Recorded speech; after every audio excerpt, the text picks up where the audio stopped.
사무엘하 18장 28절부터 33절까지의 말씀을 가지고 압살롬처럼 살지 않으려면 이란 제목으로 하나님의 말씀 같이 나눕니다. 4명의 청년이 모여서 성경 공부를 하게 되었습니다. 특별히 야고보서를 공부하는 가운데 야고보서 5장 16절 말씀, 이러므로 너희 죄를 서로 고하며, 이 말씀에 각자가 은혜를 받게 되었고 각자의 죄를 서로에게 고백하며 기도해 주자 작정을 하게 됩니다. 첫 번째 청년이 용기를 내서 아무에게도 얘기하지 않았던 자기의 문제점을 얘기를 합니다.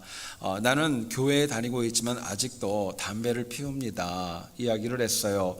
두 번째 청년이 그 이야기를 듣고 저도 자기도 모르게 거짓말을 참 자주 합니다, 자기의 문제점을 얘기를 했습니다. 세 번째 청년이 얘기를 합니다. 아직도 나는 남의 물건에 손을 대서 참 어렵고 힘이 듭니다, 이 얘기를 했어요. 그러자 네 번째 청년이 씩 웃으면서 얘기하더랍니다. 나의 문제점은 남의 약점을 알기만 하면 그걸 떠들고 다녀가지고 그게 너무너무 문제라고 얘기를 했더니 나머지 세 청년이 얼굴이 별로 안 좋아지더랍니다. 여러분 생각해 보세요. 로마서 3장 10절은 이야기합니다. 의인은 없나니 하나도 없다, 저희들에게 말씀합니다. 여러분, 이처럼 모든 사람은 다 죄인이지만 혹자는 죄인 줄 모르고 범죄하는 영혼이 있고, 또 혹자는 죄인 줄 알면서도 범죄하는 영혼이 있습니다. 결국 내가 죄인임을 인정한다면 입술로만 고백하는 것을 넘어서 실제 삶에서 믿음으로 죄를 극복해야 마땅한 것입니다. 하지만 우리는 죄를 알지만 남들도 다 그런데 그래도 나는 남들보다 좀 낫지, 합리화하고 변명과 핑계로 인하여서 죄에서 헤어나오지 못할 때가 적지 않습니다. 본문에 등장하는 이 압살롬이라고 하는 인물은 다윗의 아들이었었습니다. 하지만 실제 나중의 결과를 보니까 반역자였고 또 왕의 후궁들까지 욕을 보였었던 참으로 악한 사람으로 그 이름이 남아 있습니다.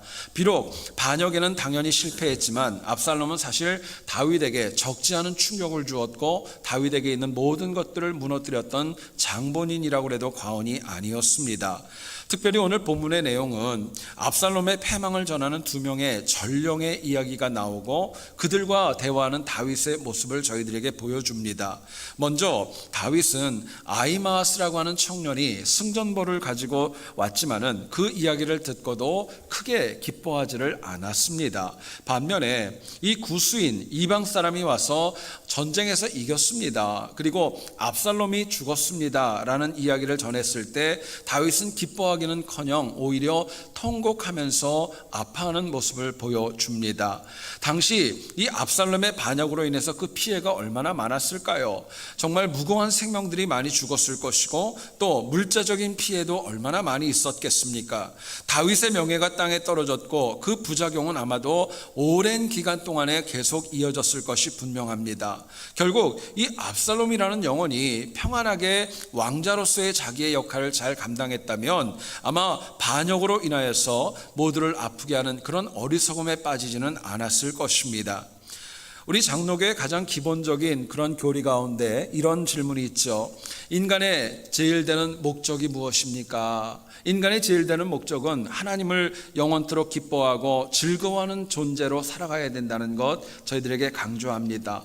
하지만 우리는 나도 모르게 압살롬과 같이 하나님 앞에 받은 은혜를 선용하지 못합니다. 탐욕에 빠지고 명욕에 빠지고 내 뜻대로 하려고 주변과 가족들, 지인들을 아프게 하는 것 전혀 아랑곳하지 않고 살아갑니다. 정직도 잃어버릴 때가 있고 나서기 좋아해서 성도다움을 잃어서 압살롬과 같이 주변 모두를 아프게 하는 경우들이 얼마나 많이 있는지 모릅니다. 그런데 하나님께서 우리 한 명 한 명을 이 땅에 보내시고 이 땅 가운데 살아가게 하는 가장 큰 이유는 압살롬과 같이 살아가라고 우리에게 인생과 또 능력과 은혜와 기회를 주신 것이 아닙니다. 오히려 본문에 등장하는 압살롬과는 너무나도 다르게 다른 삶을 살아가야 하기 때문에 저희들에게 반면교사로 압살롬의 모습을 보여주고 있는 것입니다. 우리가 이민자로 이 땅을 살아갈 때 과연 어떻게 하면 이 패역했고 또 반역자였던 압살롬과 다르게 살아갈 수 있을까? 본문이 주는 메시지를 같이 한번 나누어 보기를 원합니다. 첫 번째로 생각할 것은요, 우리가 압살롬처럼 살지 않으려면 언제나 하나님만을 높이며 살아가셔야 됩니다. 하나님만을 높이는 삶은 압살롬처럼 반역하고 누군가에게 피해를 주지 않는다는 거예요. 본문 28절을 보시면은 아히마아스는 다윗 앞에 얼굴에 땅을 대면서 얘기를 합니다. 평강하옵소서 이야기하고 고백을 합니다. 당시 이 아히마아스는 여러분 전에 우리가 묵상을 했지만 다윗의 군대 장관이었던 요압이 아히마아스가 먼저 다윗에게 간다고 했을 때 굉장히 막습니다. 만류를 하게 돼요. 그럼에도 불구하고 고집을 부려가지고 달려나갔고 구스인보다 먼저 도착을 했던 겁니다. 그리고 지친 마음으로 고생 가운데 있던 다윗에게 먼저 찾아가서 당신에게 하나님의 평강이 있기를 원합니다 고백을 했던 거예요. 그런데 우리가 이 28절에서 주목해야 될 단어가 있습니다. 얼굴을 땅에 대고 라는 표현이 나옵니다. 히브리 원어를 보게 되면은 이 단어는 단순하게 얼굴을 숙인 정도가 아니라 사람의 코가 땅에 닿을 정도로 완전하게 낮아지는 모습을 상징하는 뜻이라고 합니다. 이것은 이 아히마아스가 자신은 철저하게 하나님 앞에서 낮추고 다윗 왕은 높이는 그 모습을 저희들에게 보여주는 것입니다. 또 31절을 보시면은요, 구스 사람, 요즘으로 얘기하면 이디오피아 사람이었었고 흑인들을 의미합니다. 이방인이었던 구스 사람은 다윗을 부르면서 주님이라고 부릅니다. 이 아도니라는 고백도 역시 이 다윗을 지극히 높이는 호칭으로 저희들이 받아들여도 무방합니다. 결국 아히마아스와 구스인의 공통점이 있습니다. 자신은 철저하게 낮추고 다윗 왕을 철저히 높이며 존중하는 모습을 보여주었던 것입니다. 그런데 제가 설교를 준비하면서 그런 생각을 해봤어요. 만약에 압살롬에게, 이 반역을 일으켰던 압살롬에게 아버지였던 다윗, 아니 임금이었던 다윗을 갖다가 아히마아스와 구스인처럼 철저하게 높이고 자신을 낮추었다면 과연 반역이 일어났을까? 아마 그러지는 않았을 거예요. 아마도 무고한 생명들이 전사하지 않았을 것이고 압살롬은 참으로 선하고 복된 인물로 기록이 남았을지도 모르겠습니다. 그러나 압살롬이 패망했던 가장 큰 이유는 자신을 높이려고 했고 오히려 왕이었던 다윗을 낮추고 자신을 내세우려는 그런 교만과 악함 때문에 결국에는 반역의 주인공이 되고 말았던 것입니다. 하나님은 이 압살롬의 이야기, 또 이 구스인과 아히마아스를 통해 우리에게 주는 귀한 메시지가 있습니다. 우리가 압살롬과 다르게 살기를 원한다면 이 두 명의 전령과 같이 자신은 철저히 낮추더라도 살아계신 하나님을 철저히 높이는 것입니다. 그럴 때 비로소 우리가 압살롬이 빠졌던 범죄와 악함에 빠지지 않는다는 거예요. 여러분, 오늘날 세상은 교회와 신앙인들이 하나님을 높이지 않고 살아가는 것을 많이 보기 때문에 그 어떤 시대보다도 더 강하게 교회와 신앙인들을 조롱하고 책망합니다. 만약에 교회와 신앙인들이 하나님을 온전히 높이며 살고 있다면 우리가 세상을 살아가는 방식도 바뀔 것이고 세상에 미치는 영향력도 당연히 바뀔 수밖에 없을 겁니다. 여러분, 실제로 하나님을 높이는 삶이 과연 무엇일까요? 우리가 바쁘고 분주한 이민자의 삶이지만 하나님의 말씀을 소중히 여기는 것입니다. 하나님 주시는 은혜에 대한 사모함이 있는 것입니다. 하나님이 기뻐하는 것, 하나님이 인정하시는 것, 하나님이 먼저로 살아가는 삶이 사실은 하나님을 높이는 삶이라고 저희들에게 말씀합니다. 문제는 우리가 이 압살롬처럼 정말 하나님을 높이지도 않았고 왕을 높이지 않았던 것을 잘 알면서도 비판하면서도 실제 우리의 삶은요, 압살롬과 같이 교만하고 또 자기를 높이려는 그런 모습이 우리에게 얼마나 많이 있나 생각하게 됩니다. 여러분, 과거에 우리 믿음의 선조들에게 있어서 겸손이라는 단어는 참으로 아름답고 존귀한 덕목이었었습니다. 그런데 오늘날은 이 겸손이라는 단어가 여러분 어떤 느낌이 드시는지요? 많은 분들이 겸손을 얘기를 할 때 무능하다는 그런 생각을 많이 하고 갑이 아니라 을이 되는 태도로 살아가는 거기 때문에 좋아하지를 않습니다. 마치 뭔가가 좀 부족해서 비굴하게 살아가는 것을 겸손으로 치부해 버릴 때도 있습니다. 심지어 낮아지면 그 사람은 실패한 것이고 또 낮아지면 세상 사람들에게 인정받는 것이 아니라 오히려 짓밟힌다고 착각하는 경우도 적지 않습니다. 그런데 마태복음 20장 28절을 보면 예수님의 유명한 말씀이 나옵니다. 인자가 온 것은 섬김을 받으려 함이 아니라 도리어 섬기려 하고 자기 목숨을 많은 사람의 대속물로 주려 함이라 말씀하세요. 여러분, 예수님께서 이 땅에 오신 것은 철저히 낮아짐으로 오셨습니다. 살아가는 모습도 낮아지셨습니다. 죽음의 순간까지도 가장 낮은 위치에서 십자가에서 이 땅의 삶을 다하신 것 여러분 아실 거예요. 제가 여러 차례 말씀을 드립니다. 유대인들의 이 마국간은 한국 사람들처럼 어떤 가건물이 아니라 정말 비어있는 동굴이 그들의 마국간이라는 거 말씀드렸었죠. 통풍도 되지 않습니다. 악취가 엄청나는 곳에 주님이 이 땅에 오신 거예요. 여우도 굴이 있고 정말 새도 둥지가 있는데 거할 처소도 없이 사역하면서 주어진 사명을 감당하는 주님의 모습도 역시 낮아짐의 상징이었습니다. 여러분, 율법은 얘기를 합니다. 나무에 달린 자마다 저주를 받은 것이다 말씀을 하고 있는데 예수님께서는 인간의 모든 죄를 담당하시고 십자가에서 내 죄와 우리의 죄를 다 깨끗이 씻어주시고 우리를 구원하시기 위해서 십자가에서 이 땅의 삶을 다하셨다 저희들에게 말씀합니다. 문제는 우리 기독교인들이 이 사실을 모르지 않습니다.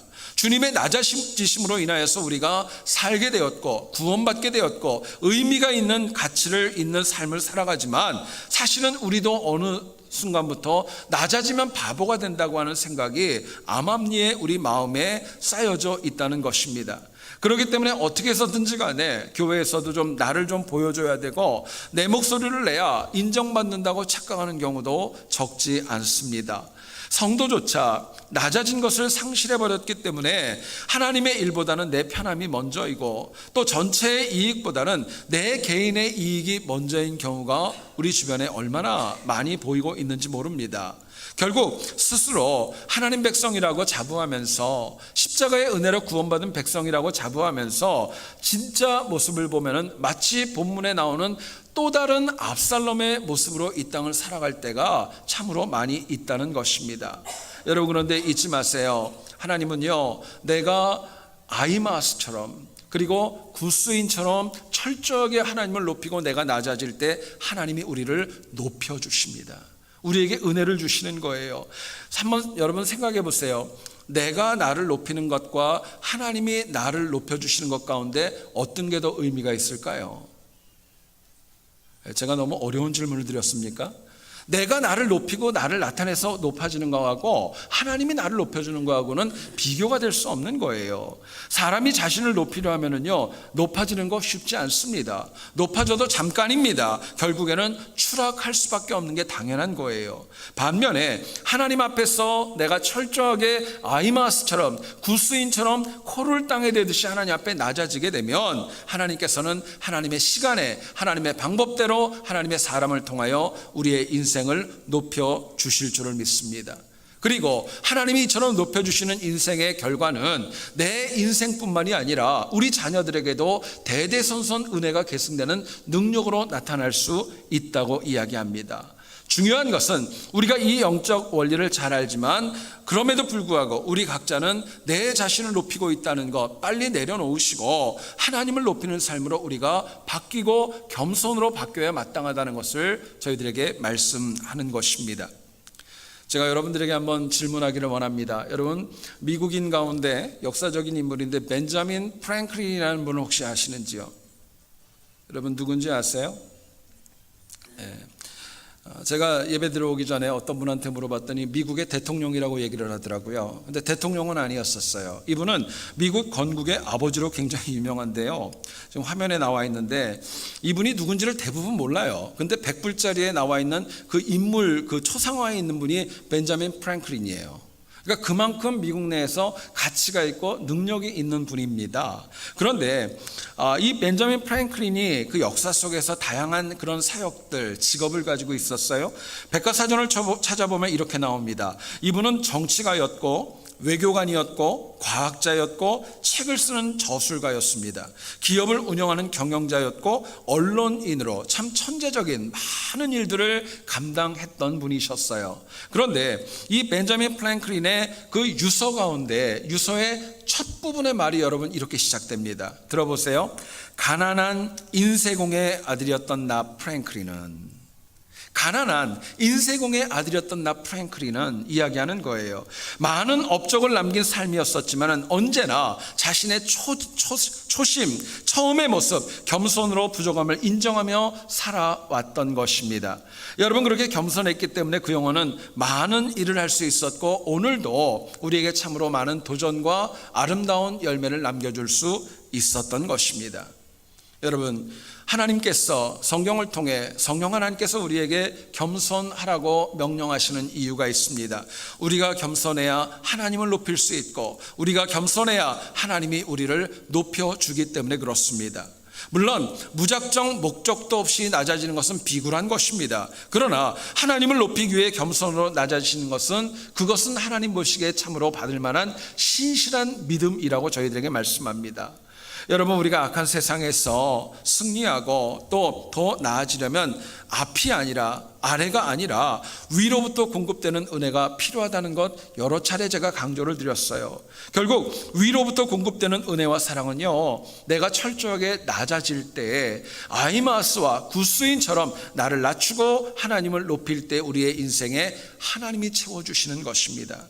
저는 여러분들의 삶이 하나님 앞에 나를 낮춤으로 인하여서 하나님이 나를 높여줌으로 압살롬과는 다른 인생 살아가시는 우리 모두 될 수 있기를 주님의 이름으로 축원드립니다. 두 번째로 생각할 것은요, 우리가 압살롬처럼 살고 싶지 않다면, 그런 삶을 안 살으려면 내가 하나님의 사랑을 항상 기억하고 살아가셔야 돼요. 하나님이 나를 사랑하신다는 거 기억하면 압살롬처럼 경거망동하지 않는다는 것입니다.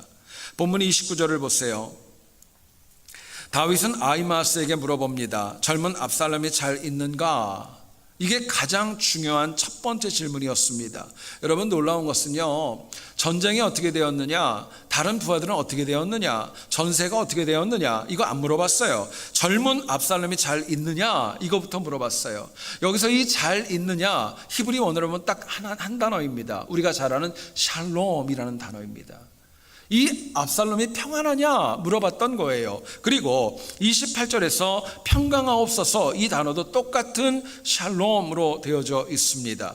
다윗은 그렇게 고생을 하고 주변에 많은 영혼들이 죽어갔지만 자신을 무너뜨렸던 압살롬의 평강과 안전이 먼저 관심이었던 것입니다. 다윗은요, 압살롬 때문에 가정이 깨졌어요. 비참하게 되었어요. 울면서 맨발로 머리를 풀어헤치고 정말 피난길에 갔던 그런 치욕적인 순간이 있었지만 그래도 압살롬을 대적이 아니라 아들로 보았던 거예요.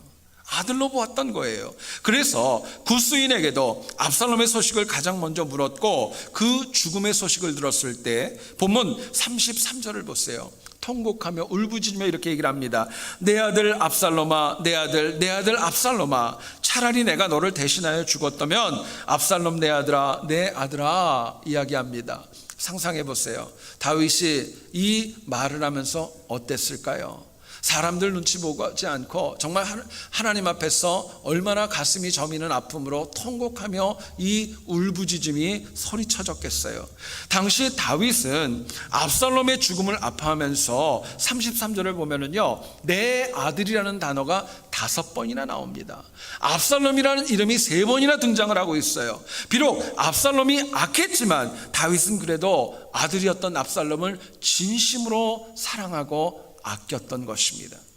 그런데 문제는 압살롬은 달랐어요.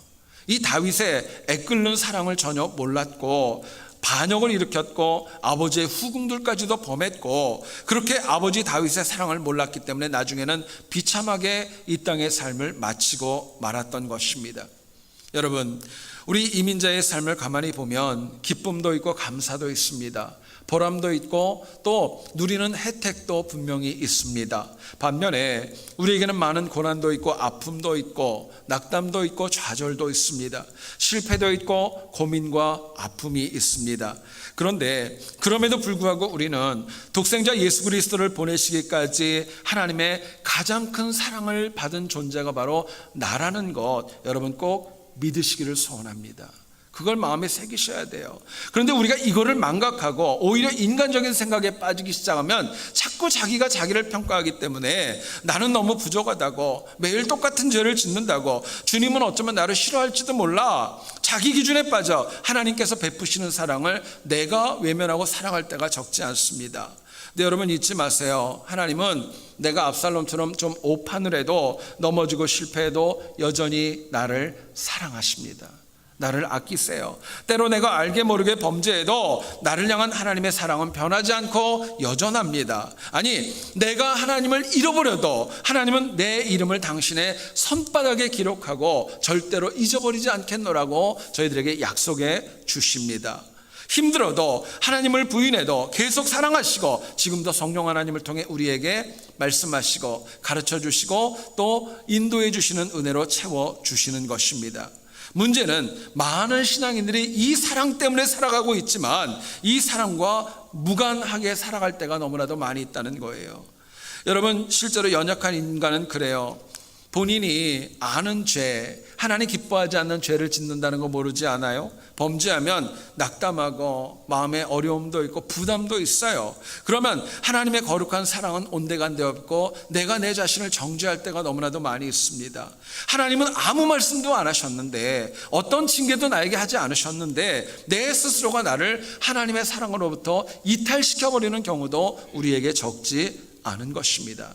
근데 여러분 아세요? 하나님의 사랑은요, 인간이 생각하는 것처럼 상대적인 사랑이 아니에요. 절대적인 사랑이에요. 그게 하나님의 메시지입니다. 여러분, 우리가 성경을 묵상하다 보면 야곱이라는 인물을 많은 분들이 저한테 그렇게 질문을 합니다. 그렇게 얍삽하고 그렇게 못되고 이기적인 사람이 어떻게 그렇게 구원을 받았냐고. 근데요, 하나님께서는 자기만 알았던 야곱을요 진심으로 사랑하셨습니다. 다윗이 밧세바를 범해도 인구조사로 인하여 몇만 명이 죽는 그런 아픔이 있어도 이 다윗을 사랑하는 마음만큼은 하나님은 진심이었고 변화가 되지 않았어요. 삭개오가 세리장으로 심히 악했지만 그래도 주님은 그런 삭개오를 아브라함의 자손으로 인도하시는 변함없는 사랑으로 다가와 주셨던 것입니다. 여러분, 이 세 영혼들, 말씀드렸던 야곱과 다윗과 삭개오의 공통점이 있어요. 자신들의 부족함이 모르지 않았고 다 알았지만 자신을 향한 하나님의 사랑을 조금도 이들은 의심하지 않았던 것입니다. 나는 하나님 앞에 사랑받는다는 거예요. 하나님이 내 편이라는 거예요. 하나님이 나와 동행한다는 것, 누가 뭐라고 해도 이들은 변하지 않았던 것입니다. 그런데 본문에 등장하는 압살롬을 보세요. 아버지 다윗이 그렇게 사랑하고 그렇게 아꼈지만, 하나님의 사랑에 있었지만, 그래서 많은 것들을 주셨지만 이것을 의심하였고 조금도 받아들이지 않았고 마치 안 받은 인생처럼 이 땅을 살아갔기에 압살롬은 패망의 길로 들어설 수밖에 없었던 것입니다. 여러분, 우리가 이 땅을 살다 보면 실패도 많아요. 또 내가 원하는 대로 되지 않고 남들에 비해서 내가 좀 초라해 보일 수도 있고, 내가 부족해 보일 수도 있고, 내가 나를 볼 때 힘들 수도 있습니다. 왜 그런 거 없겠어요? 그런데 반드시 우리의 마음에 새길 수 있기를 원합니다. 성경과 성령 하나님은 우리에게 말씀합니다. 그래도 너는 나에게 존귀한 자냐라고 하나님 말씀하세요. 사랑한다고 말씀하십니다. 베드로전서 2장 9절 우리에게 말씀합니다. 우리를 택한 족속이라고 얘기합니다. 왕같은 제사장이라고 말씀합니다. 거룩한 나라고 하나님의 소유된 백성이라고 저희들에게 분명히 우리의 정체성과 우리의 모든 모습을 바꾸어 주셨어요.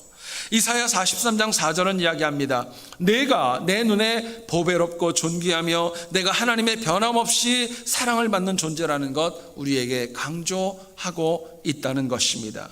여러분, 부족해도요, 우리가 하나님께서 나를 참으로 사랑하신다는 것, 나를 존귀하게 여기신다는 것, 나를 아끼신다는 것, 여기에 대한 의심만 없다면 우리는요 압살롬처럼 살아가지 않습니다. 흔들리지 않는 거예요.